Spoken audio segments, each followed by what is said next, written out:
D কয় আৰু কিছুমানে দা কয় আপোনালোকৰ এনেকুৱা হয়নে কেতিয়া ডি কয় আৰু কেতিয়া দা কয় জানিব মন জানিব যেতিয়া কোনো এটা ৱৰ্ড ভাৱেলেৰে আৰম্ভ হয় আমাৰ ভাৱেল হৈছে পাঁচটা এ ই আই ও ইউ এই পাঁচটা ভাৱেল থকা ৱৰ্ড পালে তাৰ আগত কি কৰিব ডি কৰিব এইটো উচ্চাৰণটো কেতিয়া হ'ব টি এইচ ই ডি হ'ব আৰু যেতিয়া কনসোনেন্ট থাকিব তেতিয়া কি হ'ব দা হ'ব যেনে এক্সাম্পল হিচাপে ডি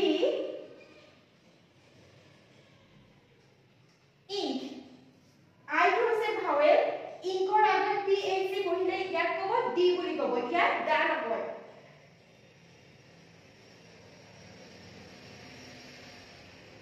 এপলৰ আগত যেতিয়া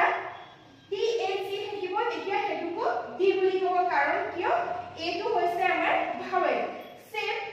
T H E R A T ৰেড আৰ টু কি হৈছে ৰেডৰ আৰ টু ভাৱেল নহয় সেইকাৰণে ৰেডৰ আগত টি এইচ ই বহিলে কি হ'ব দা হ'ব আৰু T H E N A T M two vowel নহয় এটো কনসোনেন্ট হয় সেইকাৰণে টি ইয়াৰ আগত হোৱা টি এইচ ই এটো কি হ'ব দা হ'ব